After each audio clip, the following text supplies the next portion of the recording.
Marikoy, welcome sa aming mini vlog. Ito nga at ang aga-aga ko na naman nagising. Syempre, ano pa bang gagawin? Eh di magtitimpla ng kape. Kaya pag napanood mo to, sign mo na to para magtimpla ka na rin ng kape mo. Kaso pagkuha ko nga ng termos, wala palang tubig mainit. Kaya ito at nagpakulo nga muna ako.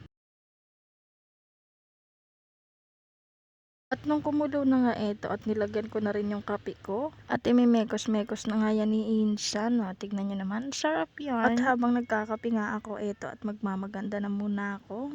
Huy, charat. At ng mga bandang hapon nga ito nga ang bata at kumakain nga ng apple. Paborito niya na nga pala yung apple na yan at ang saging. Kaso hindi kami nakabili ng saging kaya ayan apple na muna. Habang tinitignan ko nga siyang kumakain, ito nga ako at magmamaganda na muna. Huy, charot-charot ka dyan.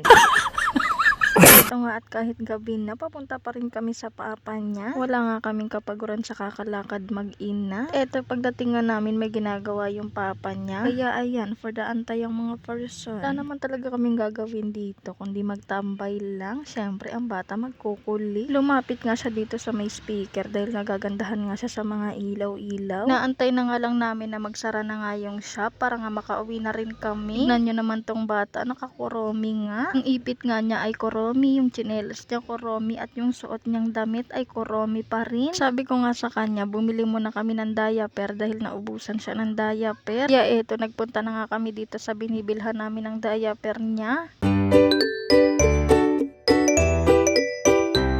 Maya-maya nga ito at nandito na ulit kami sa shop. Diba? Wala talaga kaming kapaguran mag-ina. Binivideohan ko nga pala siya at tignan nyo naman ang ginawa. Nagpapakyut pa nga. Alam ko namang cute ka dahil sa akin ka nagmana. Huy. What?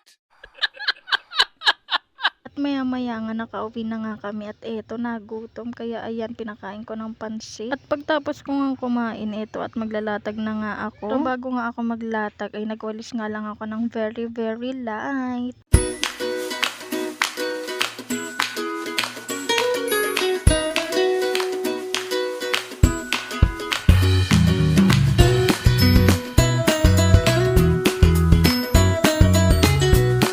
At magpapalit nga ako ng punda. Yung punda kasi na gamit-gamit namin ay hindi na nga kaaya-aya ang itsura. Bago ko nga palitan ito nga tinisprayhan ko muna ng downy para nga kahit papaano ay mabango nga. Kaya ito at for the spray nga lang ang person. Bago nga ako maglatag, tinanggal ko nga muna yung mga damit na tutupiin ko dito sa may higaan namin. Medyo wala pa kasi akong ganang magtupi-tupi kaya ayan for the tambak muna ang mga damit. Fast forward ng mga oras na to ay tulog na nga si Baby Ili. Kaya eto at magkakape na nga ang mari nyo. Huy. Habang inaantay kong kumulo yung tubig, magmamaganda nga muna ako for today's video. Opak, sino ka dyan? Ganda.